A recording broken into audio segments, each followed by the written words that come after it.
Nabi, Rasul dijamin masuk surga, ya, tidak ada hisabnya, dekat dengan Allah, gelarnya ulul azmi, diuji berpuluh tahun, hanya meningkat keimanannya dan lebih dekat dengan Allah Subhanahu wa taala. Anda Nabi bukan, Rasul bukan, surga belum jelas, hisab menegangkan, amalan merantakan, tidak ada terukir dalam sejarah Anda disebut dengan ulul azmi. Baik, diuji baru 7 menit sudah mengeluh, ya Allah kenapa saya? Dan sekarang saya buka fatah kisah Ayub untuk kamu tancapkan dalam jiwamu. Jika ada orang-orang yang diuji dengan penyakit bahkan seperti Ayub, lakukan amalan seperti Nabi Ayub ini. Ketika Anda lakukan, maka Anda akan mendapatkan balasan yang sama seperti Allah anugerahkan kepada Ayub, yaitu kesembuhan. Dari mana taunya? Baca ayat 84-nya, karena di ujung ayatnya Allah berjanji. Ketika Allah katakan fastajabna lahu, maka kami jawab kemudian doanya Ayub itu. Awas, hati-hati. Hati-hati. Fastajabna lahu, ketika Allah katakan kami jawab, fakashafna ma bihi min dhurrin, kami buka kemudian apa yang menyakitinya, kami sembuhkan maksudnya. Wa atainahu ahlahu wa mithlahum ma'hum, lalu kami kembalikan keluarganya yang tadinya kemudian ada yang wafat, dikembalikan. Ini maksudnya bukan dihidupkan lagi. Setelah sembuh, istri Ayub mengandung kembali, setiap mengandung kembar. Yang tadinya punya anak 12 meninggal semua, kemudian diganti oleh Allah dengan lahirnya keturunan baru berjumlah 24 orang. Jadi yang tadinya sakit sembuh, anak meninggal lahir kembali. Yang hebat tadinya kemudian kaya, lantas diuji oleh Allah, kemudian hancur semua aset kekayaannya, kebun-kebunnya terbakar, hewan-hewannya mati. Setelah didengar kemudian Ayub itu sembuh, tetangganya datang karena kebaikan sikap Ayub dan akhlaknya sebelum beliau sakit itu. Selalu menyantuni, selalu berbagi. Jadi orang di situ tahu ketika sembuh, orang pada mengucapkan selamat, datang bawa macam-macam, bawa buah-buahan, bawa makanan, bawa ini, bawa itu, dan kekayaannya berlipat 2 kali dari sebelumnya. Nah, jadi ayat ini ingin menawarkan, ada orang sakitnya luar biasa, divonis secara klinis tidak mungkin sembuh, dalam keadaan sakit itu dan diuji dengan hartanya hancur semuanya. Keluarganya meninggal semua. Anda bayangkan, sudah sakit, keluarga semua wafat anak-anaknya, hartanya semua hancur lebur, hilang seluruhnya dalam 1 hari. Dalam riwayat disebutkan diuji 3 hari, sehari semua meninggal anak-anaknya, sehari semua hancur aset kemudian harta bendanya, dan sehari diuji dengan penyakit yang luar biasa itu. Apakah mengeluh? Tidak. Tidak. Ya, tidak mengeluh. Ayub Nabi bukan, Rasul bukan, dijamin surga, ada hisabnya, dijaga dari maksiat. Baik, Nabi Ayub, Nabi Rasul dijamin surga, dijaga dari perbuatan maksiat. Masya Allah, masuk surga tanpa hisab, dekat dengan Allah Subhanahu wa ta'ala, masuk kategori ulul azmi, orang yang paling sabar. Maka ketika diuji dengan penyakit, sakitnya parah, secara medis susah sembuh. Ingat, ini poinnya. Yang kedua, harta habis semua dalam sehari. Ketiga, keturunan anak-anak meninggal semua dalam sehari. Apakah mengeluh? Tidak. Apa yang terjadi? Hanya mendekat kepada Allah Subhanahu wa ta'ala, makin kuat tawakalnya. Kata istrinya dalam bahasa kita, Papa itu Nabi. Kenapa Papa tidak angkat tangan, minta kepada Allah sembuhkan, minta sembuh aja? Apa jawab suaminya? Indah sekali, Bu. Kalau suami seperti ini, semua rasa nikmat kehidupan rumah tangga. Masya Allah. Sayang, berapa lama kita diuji dengan kesenangan? Kalau bahasa kita barangkali 20 tahun. Ada yang menyebut lebih daripada itu.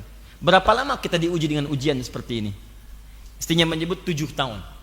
Baik, apa kata Ayub alaihissalam? Kata beliau, nanti sajalah kalau usia ujian sakit ini sudah sama dengan usia ujian sehat. Kalau ujian ini yang hilang harta sama dengan masa mendapat harta. Ujian sedih ini sama dengan ujian senang, sama-sama 20 tahun baru saya bermohon kepada Allah Subhanahu wa ta'ala.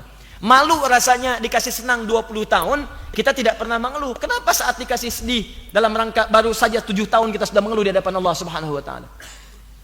Nabi, Rasul dijamin masuk surga, ya, tidak ada hisabnya, dekat dengan Allah, gelarnya ulul azmi, diuji berpuluh tahun, hanya meningkat keimanannya dan lebih dekat dengan Allah Subhanahu wa ta'ala.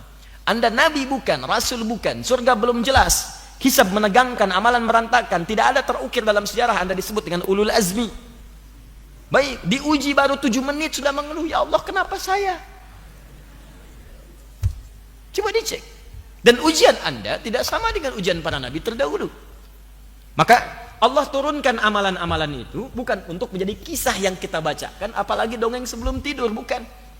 Itu dijadikan sebagai gambaran kepada kita, jika mengalami situasi yang sama, bagaimana cara mendekat kepada Allahnya. Karena ayat-ayat ujian itu turun, itu diturunkan untuk menguatkan mentalitas Nabi SAW. Ketika datang ujian dalam dakwah, datang ujian dalam bermuamalah, ketika tiba ujian itu, kemudian Nabi mulai mendekat kepada Allah, turunlah ayat-ayat tadi untuk menguatkan. Muhammad SAW, engkau sakit, tapi sakitmu tidak seperti Ayub. Ayub saja tidak mengeluh, masa engkau mau mengeluh? Lihat ini, Muhammad, engkau dicela oleh umatmu, baru dicela. Ibrahim kakek moyangmu dilemparkan ke dalam api, tapi dia berzikir di hadapan Allah Subhanahu wa taala. Ayat-ayat itu turun untuk menguatkan, bukan ingin jadi kisah. Bukan sekedar kisah yang dibacakan. Dan hebatnya, alhamdulillah, di ujung ayatnya Allah menyampaikan wa dzikra lil abidin.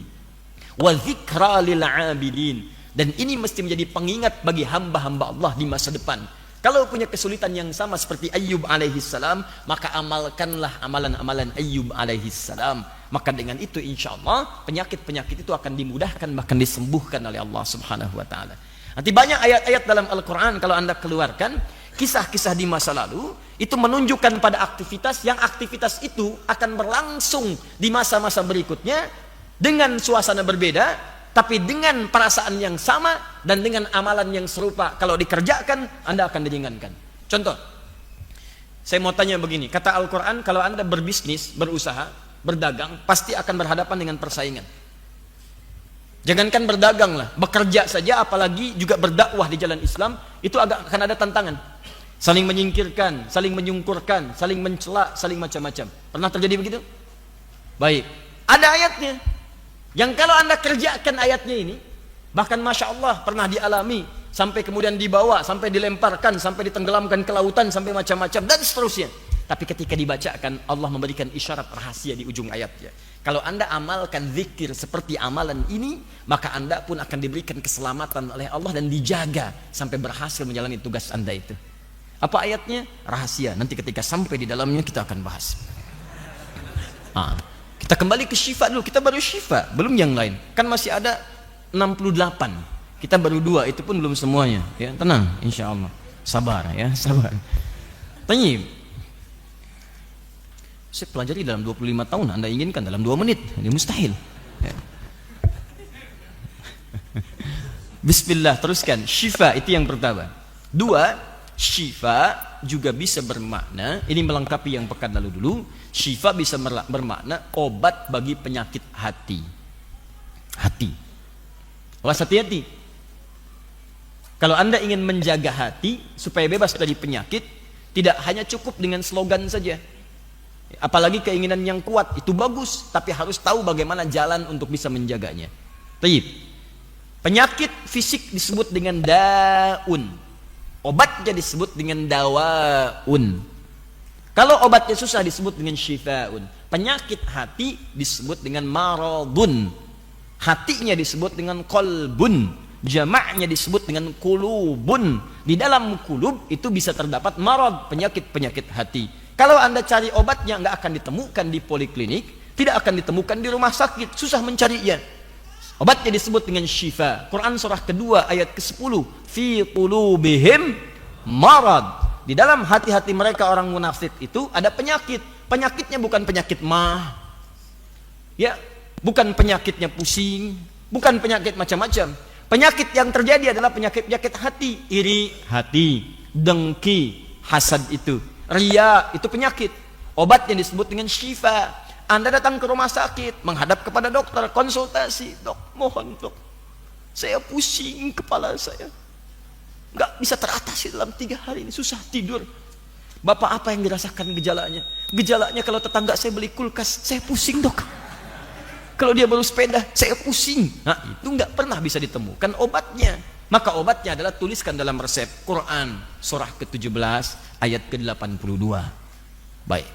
Di 82 ini selain syifa, dia juga berperan Al-Quran ini sebagai rahmah. Wa nunazzilu minal Qur'ani ma huwa syifaun wa rahmatun lil mu'minin. Apa itu rahmah dan bagaimana cara menggunakan keduanya?